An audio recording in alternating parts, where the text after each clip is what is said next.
Hey, Anthony here, also known as 4TT.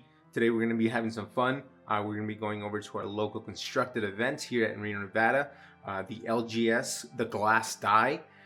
So hopefully you guys are 21 and up because it is a bar. We're going to be doing some card games, maybe a little bit of drinking and some interviews as well. And with that, I'll see you at the LGS.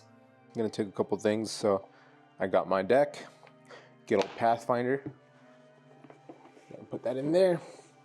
I'm going to take a couple of my trade binders in case someone wants to trade, especially now with beta boxes not being a thing. I think that would be a good thing for everybody. So take a couple of those, and I do have the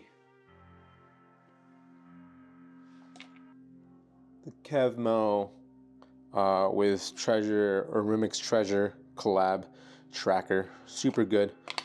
Love using this in constructed as it's a very small footprint. So I'm taking this one.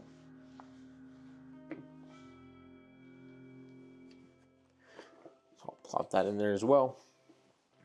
As I am going to be taking my camera, which you can't see because I'm recording this right now.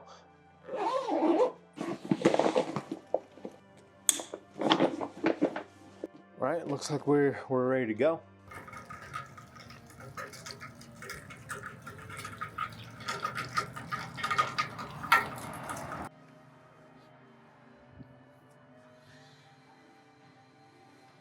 How you doing, Jeff? Not bad. You need help? Oh, I forgot I still have it. Who's that? Oh, who are the tadpoles? Yeah, from Alpha. They're sick.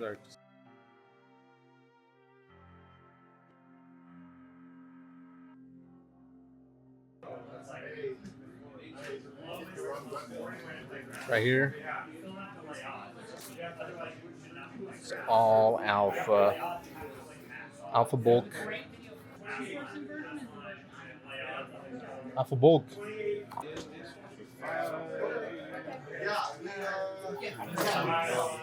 Any other one, so I'm just playing what I've been playing recently, so we'll see how this goes. Which Avatar of Air should I play? Look at this. There you go. Thanks. Is that the avatar you're playing? I brought the real one today, but on Wednesday I realized I forgot it and sat at work and was like, I can just draw one, it'll be fine. So here's my hand-drawn, beautiful card. It's got the power and everything. I signed it down at the bottom. Oh wow, original. Look at that. Oh yeah. So that's kind of interesting. Yeah. That's a sneaky little play. Yeah, when he was asking for devil's eggs, I was worried. So Yeah.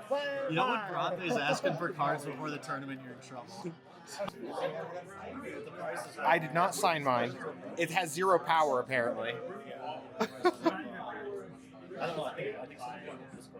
I like yours though. I like the hair. It does thanks. it for me. Thanks. Which is a real one? I don't know. Yeah, Star Wars we're pivoting into have enough product to do. Should I stare directly at the camera the whole time? Unblinking. Yeah.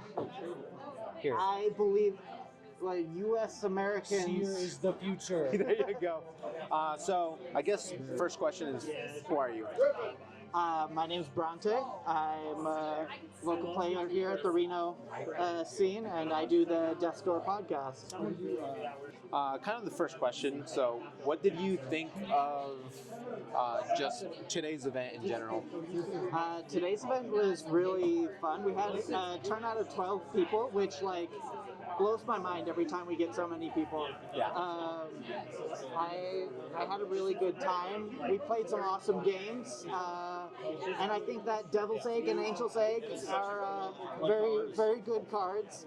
Playing slow decks is really fun. I agree. I had a difficult time against it.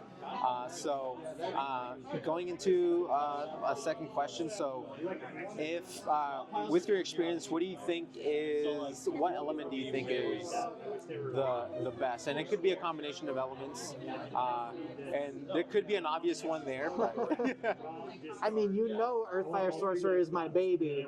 But in terms of one single element being the best, I've got to go for Earth. It has the fattest creatures, but I think it also has the most powerful sights. Gnome Hollows, Quagmire, and Rift Valley in particular are just like far and away the best sights in the game. And yeah, I think like Earth also tends to have the best like mana to power ratio on minions, Yeah. which is just hard to beat. Yeah, it's like unicorns, things of that sort, boss trolls. Yep. Yeah. So if I were to ask you, so the meta right now, right, is fire, earth. Yeah. What's the best elements to go against that? That's a really good question, and like I know a lot of people are playing Earth Air Sorcerer as a counter to that. I haven't gotten to play against that a bunch, so I don't like know how I feel about that deck. But honestly, I think that Water's tempo game is really, really good when played correctly, when played skillfully, and like when the deck is built well. So I'm gonna say that Water's the best counter. The Water turns off good cards in the deck, like Berry, Root Spider, and Earthquake, and I think that can slow the deck down enough to make it manageable. So kind of going into that, so what's one of your favorite like unique combos that you found within like the game? Ooh, unique combos. It could be just a fun one, or it could be like the most meta combo. I think, like, when I was building Earth Fire Sorcerer, you know, obviously I put in Slumbering Giantess, and then I put in things to wake her up. I put in Root Spider just because it was good, and when I realized that Root Spider turned on Giantess right away, I was pretty blown away. So I'm going to go with Root Spider, Slumbering Giantess. That's a good one. I've done a similar one, but it was like the Great Valley version of like Basilisk, and then Sleeping Giant. Nice. Yeah, so that was actually kind of fun. So I guess so one of the last questions is, if someone's into the game already, right, maybe playing casually, and they want to move into a competitive kind of scene, or whatever you would want to call a sorcery competitive scene right now, what's the advice you would give to them? I would say find a deck that like you like the play style of, find a deck that's consistent and that performs well, and stick to it for a while. Like, learn your deck inside and out. Think about all of the like unconventional ways you can use your cards, because like your deck has a main strategy, but you can bend that. Like, you can play your cards in unexpected ways, and that's like, I don't know, upping your skill level of your pet deck, I think, is the best way to really get into a competitive scene. Yeah, learn how to prioritize your cards depending on the builds you go. So, I mean, that's really good advice. That's kind of what I assume Bronte from the Store podcast to say. Before I end it, anything else that you want to say regarding you, podcast related, anything like that? Nothing huge. Keep an eye out for the next episode coming up. I think we're going to be doing some live gameplay soon, right? So keep an eye out for that. So hopefully it goes my way this time. So we'll see. It depends on how many devil's eggs I know, right? no devil's eggs. So if you just want to introduce yourself real quick, and we'll kind of go from there. Yeah, so my name is Jesse, Reno native, lived here my whole life, been playing card games probably since 2015, 2016, so. Oh, there you go. Okay, so you got a good amount of experience. What did you think of today's event? Today's event was great, honestly. It was my first time playing sorcery in a public setting with other people, not on TTS or on a kitchen table. And it was super great. Everybody here was super welcoming, and just kind of immediately made me feel like it was a place that I should be, and it was a good decision. So I had a good time. What did you bring to today's constructed? Like, what do you think about like everything else that you played? So I brought Earth Fire Sorcerer. There you go. The meta. The standard aggro deck. Yes, it was kind of the first thing that I found when I was digging around in deck lists on Curiosa. As a listener of the Death Door podcast, Bronte talks about that deck, as his deck, and burn is always a good way to get into any constructed way to play any game. Just mono red aggro, that type of shell is always, you're going to do all right for yourself. So that drew me to it, and plus the deck, most of the cards are commons, so Oh yeah, so much value to get into, which was nice. But yeah, I played against a lot more control type builds, I think, which was interesting. Definitely makes me want to try some different styles. I really only messed around with the hyper focused aggro type builds, and I do try to want to go into some slower type seer builds, a bit more controlling type things like that. How do you think the meta is evolving? Did you see like certain staples that a lot of people were running to try to slow you down? Yeah, I mean, I think every single deck that I played against had a number of different answers for minions. A lot of earthquakes, a lot of banishes effects, berry effects, infiltrate effects, things of that nature. Just a lot of ways where I would present multiple threats, and it seemed like they all kind of got handedly dealt with, which I think is necessary when you're dealing with a super low to the ground aggressive deck like Sorcerer, because if you don't kind of 1-to-1 those threats or 3-to-1 them with like an earthquake effect, you're going to get overwhelmed and you're just going to get burnt out of the game super fast. What are some of the either your favorite combos that you play, or even the favorite combos that you saw played against you today? So as an earth fire aggro guy, Pudge Butcher's a little too high on the curve to really make a slot in the deck, and that breaks my heart because Pudge Butcher is like my favorite card in the entire game. So the combo of the earth water build where you have a bunch of giant sharks hanging out, or you just have one giant shark, and then you pudge them and pull them through, and then they enter, they get bit by the shark, they enter, they get bit by the shark, and then they come over and Pudge slaps them. I think that's my favorite. That's a quick way to get death's door. Oh yeah, no, just immediately get yoked down to 0. What's advice would you give someone just trying to get into the game? So definitely try different things, but I think the way to really experience the best that the game can offer is to get good with the thing that you like, because there's so many ways that you can experiment.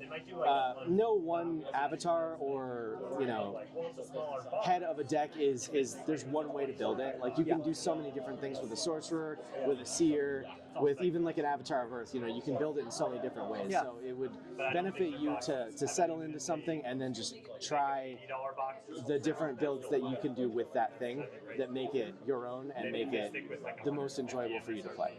First things first, who you are, what you do. Name's Jeff. I have owned and operated a board game bar in Reno, Nevada for the last 7 years. They would turn 7 on Monday, a couple days. April Fool's Day. We had to when we opened, we had to even make like a post, like the post on our social media of like, yeah, we're opening. We have a final day set. It's this Saturday, April 1st, and we're like, it's not a joke. Like it's actually happening finally. We kept getting delayed. Took us normal business problems. Yeah, city stuff. Yeah. And then kind of going into Sorcery. So, what initially drew you to Sorcery, within the Kickstarter phase? What really got your attention? Definitely the art. I'd backed a lot of Kickstarters. Yeah. Especially as a shop. We were very heavily for the first 4 years of the business. We were very heavily into just we would be the go-to shop of people would come in from the Bay Area and be like, you always have these games that are hard to find. Yeah. We wanted to lean into that with board games. So I'd already kind of developed that business relationship of Kickstarter of what to expect, how to go into it, how to approach it, where to take gambles on it, I guess, in a way. You kind of knew. And with TCGs, the ones that I had seen before on Kickstarter, and my background in gaming, I started playing Magic when it was I kind of barely missed the window with beta, but I was buying revised packs at a card shop. So still very early in. When I was 11 years old, what money I could have to scrounge up right out of the gate. It's I've always loved trading card games. But Kickstarter-wise, the ones I would always see on Kickstarter always look bad. Yeah. Terrible. They look like someone was ooh, how do I make a cash grab? to like Mechanics make aren't easy money developed. fast. Yeah, Yeah. no clear picture of how the mechanics work. And Sorcery was one of those like you'd see it and it looked perfect out of the gate. Yeah. Like it was the best well-run trading card game. Had a good foundation. Yeah. Yeah. And it looked like it had a good like player base out of the gate. Like, well, this is actually there is a community that's built in to that part. That part of Kickstarter too, of like, you know, you always look some of them, you know, some Kickstarters versus others, they have like not a great deal for the retailer. Yeah. Sorcery out of the gate was like incredible. I was just like, well, they're giving you. We were buying in at such a good price, which helped it. Yeah.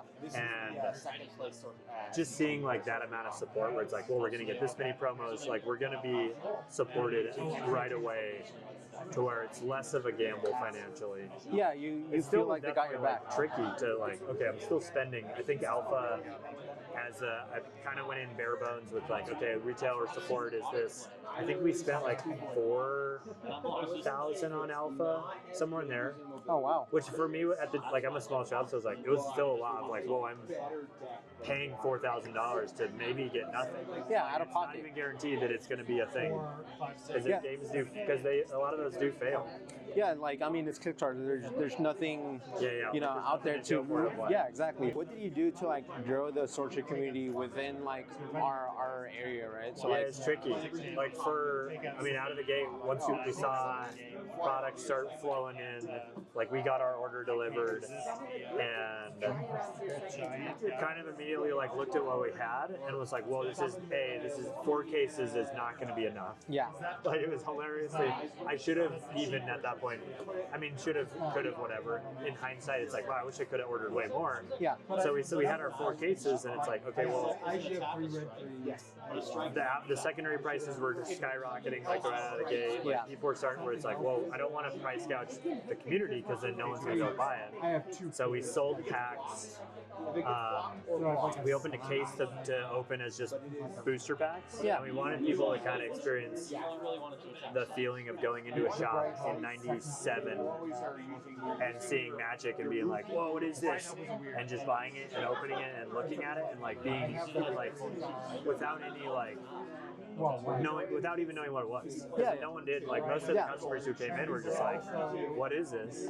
And so we priced our packs at $2.95 a booster, which was the original price that Magic sold at. And we sold out of it too fast. Like I think we did like a pack limit. Yeah. Like we tried to make sure as many people could get some of it opened as possible. And then our pre-cons, we only had I think 4 of those too. yeah. 4 bundles, and so we broke those apart and sold them as individual decks. So it'd be like, if you want the limit 1 per person, Yeah, in the hopes you that, wanted like, to get the 16 game. people could play. You want to get the game in as many people's hands as And I think possible. it helped for like the limited amount we had. It helped. It would have been great if I could have like I said, gone back in time. Yeah, hindsight's 2020. But it wasn't also like the gap between alpha and beta wasn't crazy. It wasn't super long, so it did help us get like a foundation of suddenly like diehard players who were like, "Whoa, this is really cool. I can't wait for the beta." And it let us keep enough cards in the shop to like we had some demo decks that people could play. I know today you played in the constructed. Yeah. What did you bring, and then what was the deck that you saw do the craziest combos? Yeah. So I've been playing the last few, like 3 or 4 months ago, I was stuck on this gimmick idea of like playing a no minions deck. I wanted to see if it would work. It kind of worked. I stuck with it for too long. It was basically like a 3-color burn deck with like Crater Eyes, Flame Wave, and it was just like hoping to control the board state long enough to get to cool big stuff happening. Yeah. Does a couple tournaments ago it didn't work as well, so I added minions to it that were more control heavy. So I ran that for the first time and had a lot of learning lessons with it. Of like, oh, that's how, because I've been playing a deck with no minions, and now all of a sudden it's like, wait, where do I put my root spiders for the disable building? Where do I put my Sisters of Silence to not turn off my own thing? And yeah, like now positioning is a little bit more kind of in the forefront. Early on before that deck, I played Battle Mage, so I'd always been playing these decks that were like more about the positioning of the avatar and less about the minions. Yeah. Just kind of, I wanted to test the pool in that play space. But I didn't do that well. I went 1 and 3. There you go. I stabilized one in the very first game and kind of controlled the board state to win, and then every other game I got run over. What did you play against? I played against the winning deck. There was an air aggro deck. That was the worst one of matchups in terms of like, there's really no way I could have ever won that. Yeah. I would have had to top deck early removal fast, and it was just, by turn 4 he was just swarming me. Oh my god. I played a fire deck.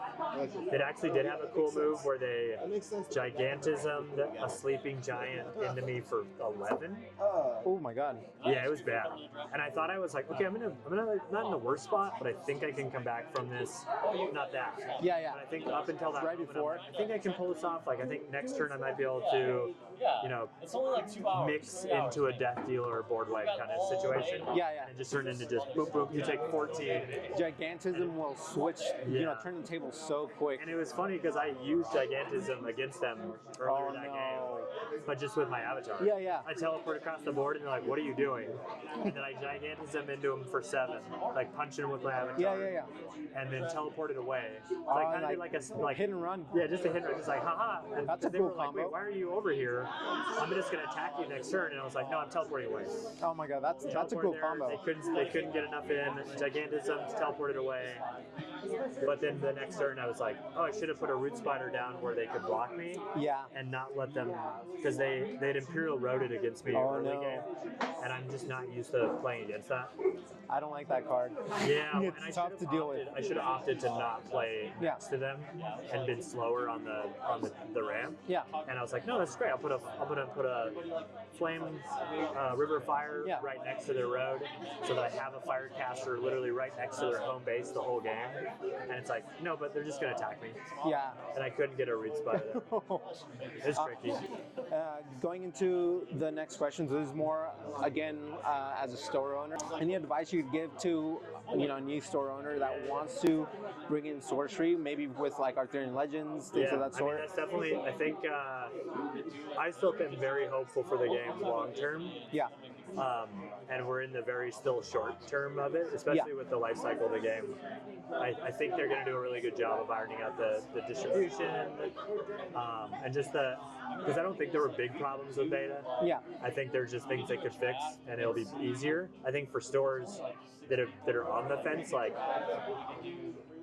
I think they could talk with their distribution now and like kind of let them know. Like I feel like they could at least just get that discussion in of like, hey, there's this thing that's coming out of later in the year, because a lot of distributors they don't even know the games. Yeah. There's too many things. Yeah, exactly. So whatever, they're just out there and they are not going to do a good enough job selling it to each store anyway. So it's kind of up to the stores of like, hey, if you really want this and you want to try to build a community around it, you just have to let them know early. I feel like you can get in good enough orders. I feel like the game still, especially if the Arthurian Legends is a good standalone. Yeah.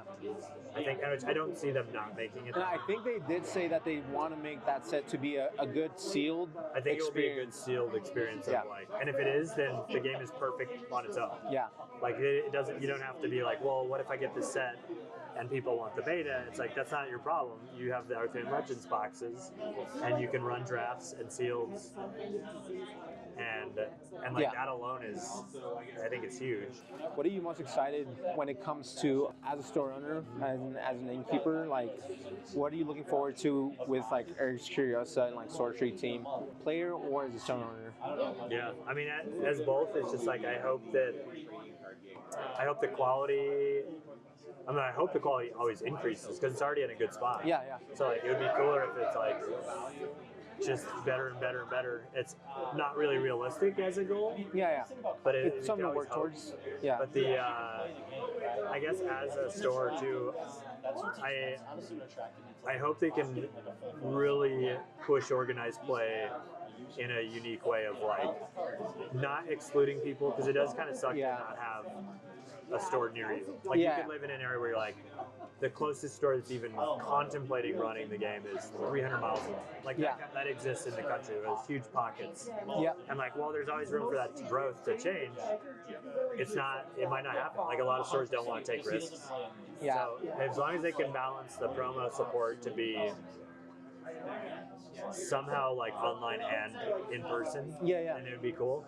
As much as it would be cool that it'd be like, oh, only innkeepers get special promos, things. Yeah. It kind of just hurts the community more in the long run anyway. Yeah, you get like a hold on the community, and then like you know, other people don't want to run There's games because they're not an innkeeper. There's not enough innkeepers anyway. Like, it's, even the stores that grew, you know, innkeeper plus stores that jumped on with beta. Yeah. It's stores that haven't jumped on need incentive too. Yeah. Like, it needs to not be gatekept behind like, oh, well, sorry, you didn't run 20 events during beta, so you get kicked out. We're kind of not going to let you get the cool promos for Arthurian Legends. Like, I think anyone who wants to run events should be able to get promos. That's a good way to do it. Because then people are putting in the work. Like, and especially like the people who, there are stores out there that are never going to take a chance, but there are communities that could still go to that store and say, hey, we're going to do the work for you. We're bringing you the Sorcery community. You don't have to stock the game, but can we use your space? Yeah, and I'll run it. And we can run it for you. Like, that's pretty cool. Hopefully they can, and I think they're already building that into the system with like the Play Network, that hopefully they have some kind of way of like, you know, they can reward the stores, they can reward the people who are running events for stores, like that whole network of, there's incentives to want to do it. What do you got going on with Last Dies, or anything that you want to say? Now we're just looking forward to Arthurian Legends. It is, I don't have as much of the, I don't want to say it's the doom and gloom, but some people are like, oh, it's so long between sets, people are getting tired. Yeah. We're playing Star Wars at the same, like, now, and there are people who only will play one TCG, but there's also a lot of people that are like, their ebb and flow of interest, where they're like, we have a lot of people who play a lot of games, and then they'll get back into sorcery, you know, bigger when Arthurian Legends drops. In the meantime, they still will play with what they have, and I think that's what's, I mean, with one set with sorcery, it allows you to, like, you know, in these next 4 to 5 months, like, you know, get into Star Wars Unlimited and have fun with that. And then once it's a never-ending onslaught of releases, it's like, it's too much. Exactly. I mean, we don't even really support Magic in the sense of like, we don't run drafts. We sell packs, but we don't have events for it anymore because it's just never-ending of like, every 6 weeks I have to promote a new set. It just feels like it's just nonstop, and so it's like, well, if Star Wars and Sorcery, like, we decided to lean into with those two, it's only really 4 sets a year between 2 games. I want a set to come out and then to promote it, you know, pre-release and release, and then people getting used to it, and then people getting really good at it, like a meta developing, and then finally like a new something coming along. You let the game kind of breathe a little bit and evolve naturally. Feels way more organic with the growth too of like, you know, a player who shows up and wants to get into it, there's a network they can find people who play the game. Yeah. They can play decks that person might already have. They can get used to it, and then they can decide. Whereas if it's just constant, it's like, oh my god, if you don't decide now, it's going to be gone. And then you have to decide, and then you're going to have to wait a while, and then it's going to be too late because you're 4 sets behind. Yeah, so the FOMO if you're missing out. And, and that is part of like, you know, for good or bad, the FOMO and the collectability. Like, there's parts of TCGs that I really love. Yeah. And then there's parts that kind of prey on people's like weakness of like the predatory gambling aspect. Yeah. And, it can kind of feel bad as a store owner even. I mean, well, people are grown-ups, they can do what they want with their money. But when someone's like very visibly like chasing the hype, it can get expensive. Yeah, and I think as a stoner, you almost have to be like, you know, you've had enough. I'm gonna cut you off. Yeah. You almost have to like, hey, do you need to see this pamphlet about gambling? Yeah, right. I mean, we're in Reno. We live in a state where it's already they're all everywhere anyway. Hey, I think that was a great turnout today. 12 or so people showed up to the constructed event. A lot of people that I hadn't seen before, and a lot of people that I had seen. So super fun. I was running the Air Fire Pathfinder aggro kind of build. So I had Gaia Hippogriffs. I had, you know, a lot of the staples when it came to the fire aspect of it, summoning spheres, jihad, things of that sort. Try to get in a lot of damage. And surprisingly enough, I ran into a good amount of decks that were trying to slow down the aggro kind of meta deck. So with that, it was a tough battle. So I went 2-2, not too bad, middle of the road, but super happy to see kind of the meta evolving and how to answer the Fury Road build. So super stoked on that. Hopefully you guys enjoyed those interviews. Super fun to do. Definitely liked kind of seeing what other people thought about the game, whether they were a player or like Jeff, you know, he's a player and a store owner. So thanks again, Jeff. Check out Glass Die if you're in Reno. Super fun place to go. If you watched the whole video, please leave a thumbs up, leave a comment. It really helps me out. I know we just broke 100 subscribers, and I'm trying to get more, and I'm trying to do more content for the game. Stay tuned for the next video. It's going to be a spicy one, Bronte versus Forked TT. Let's see what we bring to the table. And with that, see you guys later.